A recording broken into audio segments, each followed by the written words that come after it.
ජීවිතය කියන්නේ මම පුදුම දෙයක්. සුද්ද සිංහලෙන්ම කිව්වොත් එහෙම ජීවිතය කියන්නේ වෙනම ගේම් එකක්. මේ ගේම් එක ඇතුලේ අපි දුවන්නේ හීන පස්සේ. සමහරු ආසයි ලෝක ලොකුම සල්ලිකාරය වෙන්න. තවත් සමහරු ආසයි ලෝකෙ හොඳම ක්‍රිකට් ක්‍රීඩකයෙක් වෙන්න. ඒ අතර සමහර මිනිස්සු හීනමවනවා ලෝකෙ ලොකුම කුළුණ හදන්න. ඒ වගේම ලෝකෙ ලොකුම එයාපෝට් එක හදන්න. ඒ අතරේ මගේ හීනේ වෙනම එකක්. මගේ ජීවිතේ ලොකුම හීනේ ලෝකෙ ලොකුම ගහගාවට යන එක. මොන වුණත් අද අපි යනවා කැන්ඩි.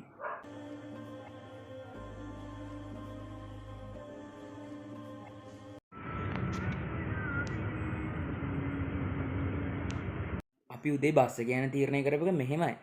අපිට මාතරින් කොලම්බෝ වලට ට්‍රේන් එකේ යන්න තිබ්බා. අපිට ටයිම් එක තියෙනවා අනිත් ට්‍රේන් එකට නගින්න. බට් ඉතින් මේ අර අපිට ප්‍රායෝගික ප්‍රශ්න තියෙනවා. ඒ කියන්නේ ලොකු ටයිම් එකක් නැහැ අතර ગેප් එකේ ට්‍රේන් දෙක අතර. එතකොට ඒක නිසා අපිට අර ඊට වැඩිය ෂුවර්ඩ් එකක් තමයිනේ මේ බස් එක යන එක. ඒක නිසා අපි තමයි බස් එකේ ගියේ. රයිට් ඉතින් අපි කොලම්බෝ ෆෝට් වලට ආවා. කොලම්බෝ ෆෝට් වලට ඇවිල්ලා අපි දැන් මේ කන්න කියලා බැලුවේ. එතකොටම වගේ ට්‍රේන් එකක් ආවා.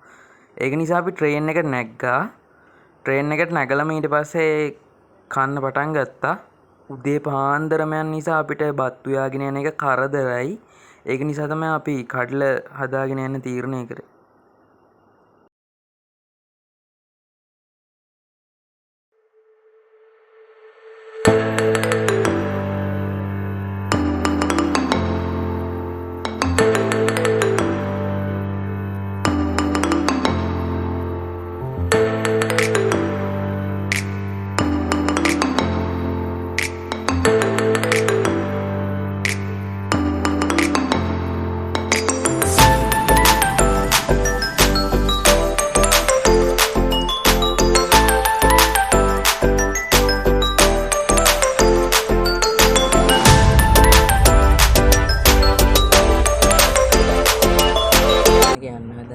යන්න හදන්නේ මෙතන යන ගමන් තියෙන්නේ මේ කැම්මියෙන් බැලුවට පස්සේ මට තේරෙනවා මේ මම මහතයි කියලා. ඉතින් කන්නඩියෙන් බැලුවටත් වඩා මහතක් පේනවා.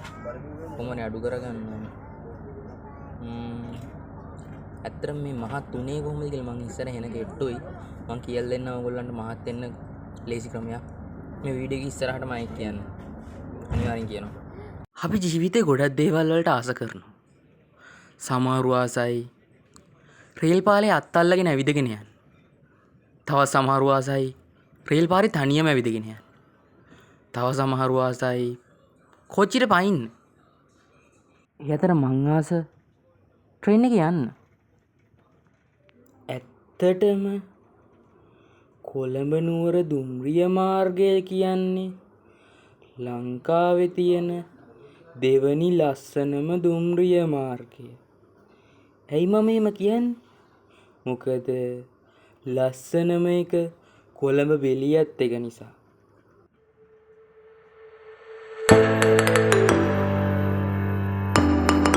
නවත්තපන්! මේ තව කියන්න දෙයක් තියෙනවා මෙන්න මේක. මේක මේ මම දැන් අරගෙන දැන් මාසයක් වෙන්න තියෙනවා. මොකද මගේ කලින් තිබ්බ එක වැඩ කරන්න නැති වුණා නිකම්ම. ඒක නිසා මේ ගත්ත මේන් කලුතින් ඒක ගත්තර දැන් මේ ගියේ මම කලිසම එල්ලගෙන ගිහිල්ලා මේ ස්ටෑන්ඩ් එකේ බිත්ති එක වැදිලා වැටුණ බිමට. මේක පැත්තක දැන් මේක ට්‍රයි කරලා බලන්න ඕනේ මේක වැටුනේ මේක වැඩ ගන්නවද කියලා. තාම රතු පාට ලයිට් එකක් පත් වෙනවා. වැඩ කර හිටින්නේ නැහැ. බලමු මොකක් වෙලත් නැහැ. කියලා වෙන වෙලාවට ඔක්කොම කියලා මේ වැටිච්ච එක හරි ගිහිල්ලාද කියලා. රතු පාට ලයිට් එක උපත් වෙන මොකක්ද නැ ගේස් එක බලමු.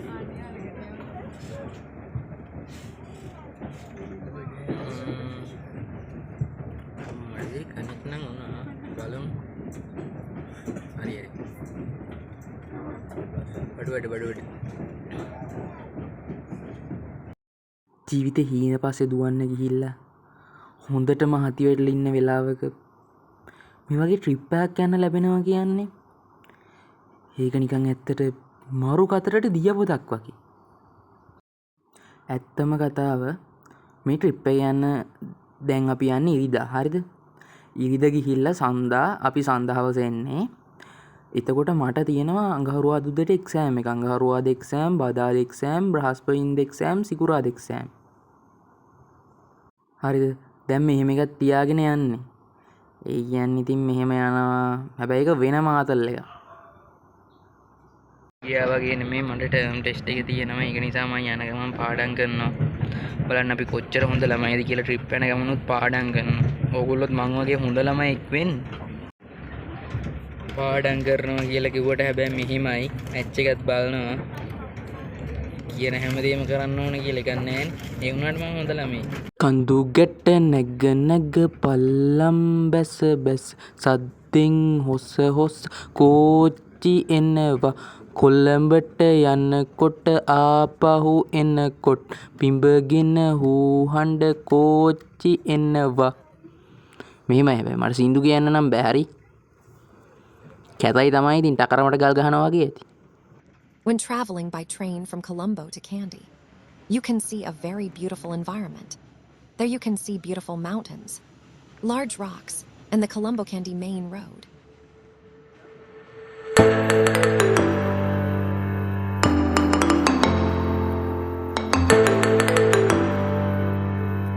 දැන් බහින් දැස්ති වෙන්න.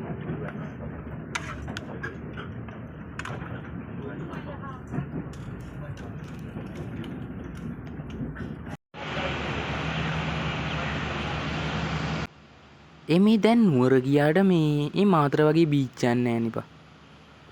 ඒ කවුරු හරි දන්නවනේ ඇත්තටම කමෙන්ට් එකක් දාන්නකෝ මේ නුවර බීච් එකේ තියෙන්නේ කොහෙද කියලා. එතකොට මට ඊළඟ දවසේ ගියාමත් බලන්න පුළුවන්. නුවර බීච් එකක් හොයාගන්න බැරි වුණා නිපා. ඒ සිරාවට මම මූදිනාන රෙදිත් අරන් ගියේ. ඇත්තටම අපි නුවර ගියේ පූජාවකට. පූජාවකට කියන්නේ දල්දා මාලිගාවේ මුල්තැන්ගේ පූජාවකට. අපේ තාත්තගේ යාළුවෙක් අපිට කතා කරලා අපි ගියේ. ඇත්තටම මේ ඒ ආන්ටි මේ වීඩියෝ එක බලනවා නම් ආන්ටි ගොඩක් thank you සහ ගොඩක් පිං සිද්ධ වෙනවා අපිට ඒකට කතා කරපු එකට. ඇත්තටම අපිට නවතින්න තිබ්බේ මේ දලදා මාලිගාව ගාවම මේ විශ්‍රාම ශාලාවක. ඒ කියන්නේ මේ පූජා වලට එන කට්ටියට එතන නවතින්න පුළුවන්. ඉතින් දැන් අපි මේ එතෙන්ට යන ගමන් ඉන්නේ. මේ මගේ නුවර යන පස්වෙනි වතාව. ඇත්තටම මහනුවර කියන්නේ මං ගොඩක්ම ආස නගරයක්. කවුරු හරි මගෙන් ඇහුවොත් ගහල්ලයි මාතරයි යරෙන්න ඔය ආසම නගරය මොකක්ද කියලා අනිවාර්යෙන් මං කියන්නේ මහනුවර කියලා. අපි ගියේ පූජාවකට. ඒක නිසා අපි ඇතුළට යද්දී අපිට මේ වගේ ලේබල් එකක් දෙනවා මේ අතේ බැඳ ගන්න. ඉතින් අපි මේ පූජාව අපිට හවසත් පූජාවක් තිබ්බා. ඔය හවස පූජාවට යන්න තමයි අපි ඔය සූදානම් වෙන්නේ. ඉතින් අපි මේ පූජාවට ගිහිල්ලා ඉවර වෙලා ඇවිල්ලා අපි ගියා නුවර පැවරවුම වටේ පොඩ්ඩක් ඇවිදලා එන්න. නුවර ලස්සන රැයට තිසල් ලස්සන හැමදාටම කියලා කියනවනේ. මේ කොහොමුණත් ඕගොල්ලෝ දන්නවා තිසල් කියන නමේ තේරුම. ඒ නමේ තේරුම තමයි අනේ මන් දන්නේ නෑ බං. දන්නව නම් කමෙන්ට් කරහංකෝ. සිරාවට මට හොයාගන්න බැරි වෙන්නේ. දන්නවනම් පාලින් කමෙන්ට් එකක් දාන්න සුදාලා ටික. ජීවිතේ පළවෙනි වතාවට තමයි මමත් ඇත්තටම මේ රෑ වෙලාවක මුර වැවරවුමට වෙලා ඉන්නේ. ඉතින් අපි වැවරවුමට වෙලා ඉන්න වෙලාවේ මෙන්න බලන්නකෝ මෙයා කරන වැඩේ. එයා එයාගේ ලෝකෙක.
එයාලා මෙයාලා අරයලා අතරේ මෙන්න මෙයා නම් හොඳට දොයි කියන්නකෝ.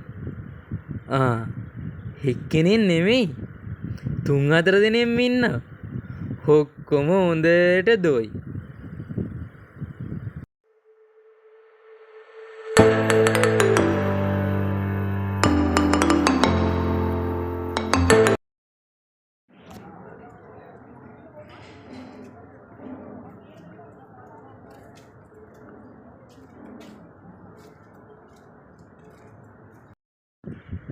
නුවර කියන්නේ ලංකාවේ තියෙන ගොඩක් ලස්සන නගරයක්. ලංකාවේ උඩරට ප්‍රදේශයේ පිහිටලා තියෙන ප්‍රධානම නගරය තමයි නුවර කියන්නේ. ඇත්තටම නුවර කියන්නේ ගොඩක් ලස්සන නගරයක් විතරක් නෙමෙයි. නුවර කියන්නේ ලංකාවේ තියෙන ප්‍රධාන පෙළේම පූජනීය නගරයක්. ඇත්තටම මේ නුවරට ගියාට පස්සේ දැනෙන ෆීලිං එක අනේ මට ඒක වචනෙන් කියන්න තේරෙන්නේ නැහැ. ඒක ගොඩක් අමුතු ෆීලිං එකක්. මේ ඉන්න අපේ තාත්තයි මායි අපි ඉතින් ෆොටෝස් ගහුවා. මට ඉතින් එක විදිහට ෆොටෝස් ගන්න ඕනනේ. මේ ඉතින් දෙවනි දවස. අද උදේ අපේ දානි තිබ්බ ඇත්තටම. ඉතින් මේ වෙලාවේ වීඩියෝ ගන්න බෑ. ඊළඟට අපි යන්න කලින් දැන් තව ටිකකින් අපි ගෙදර යන්න ඕන. යන්න කලින් ආවා ආයි දළදා මාලිගාවට. ඉතින් මේ තියෙන්නේ ශ්‍රී වික්‍රම රාජසිංහ රජතුමාගේ රජමාලිගාව. ඔයගොල්ලෝ දන්නවා ඇති. ඉතින් ආපු එකේ රජතුමාවත් බලලා යන්න ඕන කියලා හිතුණා මට. මේ තියෙන්නේ දළදා මාලිගාවේ මගුල් මඩුව. ඇත්තටම උඩරට ගිවිසුම 1815 දී ශ්‍රී ලංකාව බ්‍රිතාන්‍ය ජාතිකයන්ට යටත් වෙච්ච උඩරට ගිවිසුම අත්සන් කරලා තියෙන්නේ මෙතනදී.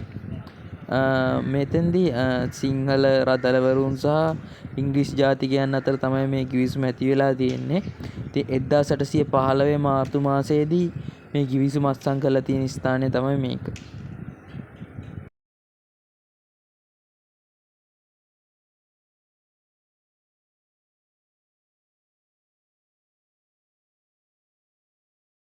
ඉතින් අපි මේ යන්නේ ශ්‍රී වික්‍රම රාජසිංහ රජතුමාගේ රජමාලිගාව බලන්න. ඒ වුණාට ඇත්තටම අපිට මේ රජමාලිගාව ඇතුළේ වීඩියෝස් ගන්න දෙන්නේ නැහැ. මොකද මේක මියුසියම් එකක්. ඒක නිසා අපිට ඇතුළේ වීඩියෝස් කරන්න දෙන්නේ නැහැ. ඉතින් ඔය විදිහට අපි දළදා මාලිගාවට ගිහිල්ලා ආපහු ගෙදර එන්න පිටත් වුණා. හැබැයි අපි ඊට කලින් ගියා KCC එකට.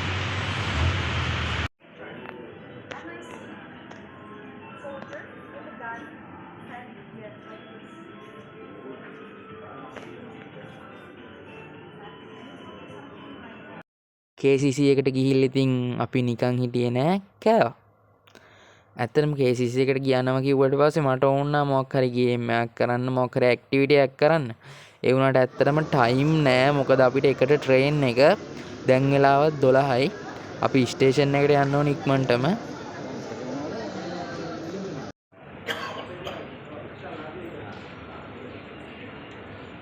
හොන්න ඉතින් අපි ස්ටේෂන් එකට ආව කියන්නකෝ. හේත් ලොකුම ලොකු පුරස්නයක්. මේ ට්‍රේන් එකේ එකට තියෙන්නේ වුණාට ට්‍රේන් එක ලේට් වෙනවලු විනාඩි 50. එතකොට දැන් අපි මෙතනින් ගිහිල්ලා ආයි කොළඹ පෝට් වලින් රුණු කුමාරියකට නගින්න ඉන්නේ. ඒ වුණාට මේ පරක්කු වෙන එකත් එක්ක අපිට රුණු කුමාරියකට නගින්න බැරි වෙයි. එහෙම වුණොත් මාතරට යන වෙන ක්‍රමයක් හොයාගන්න වෙනවා. ඔන්න ඕක තමයි ප්‍රශ්නේ. අනේ මේ මං ට්‍රිප් එකක් යද්දි මගේ යාළුවෙක් කෑනෝ ඔයගොල්ලෝ දැකලා ඇති අනුරාධපුරේ vlog එකේම ඉන්නවා. ඉතින් මේ පාර එයාව එක්කන් ඉන්න බැරි වුණා. මොකද මේ ට්‍රිප් එකේ මේ අපේ තාත්තගේ යාළුවෙක් කතා කරලා එහෙම ආවේ. එතකොට මේ සීමා සහිත අපේ ගෙදරයි විතරයි ආවේ. ඒ නිසා මට එයාව එක්කන් ඉන්න බැරි වුණා. දැන් කොහොම හරි පොර අවුලෙන් ඉන්නේ. මම පොර හාලලා ආවා කියලා. මචං හාලලා ආවේ නෑ. හරිද? එහෙම කතා කරන්න එපා. ඒක නිසා දැන් උඹට මං ගත්ත gift එක. මේක තමයි මං එයාට ගත්ත gift එක. දැන් අවුල් වෙන්න එපා.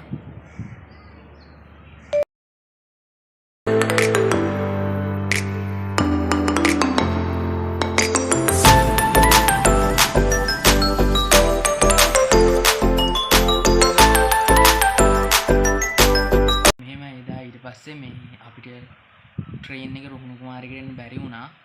ඊළඟට අපි ඒක බුක් කරලා තිබ්බේ රුහුණු කුමාරිගේ.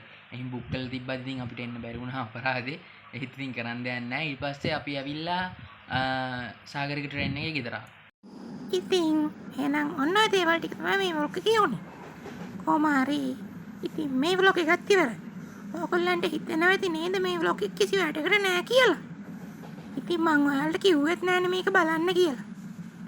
ඔයාලට ඕන කමට බලලා දැන් නිකන් නරක කෙන කියන්න එපා. හරි?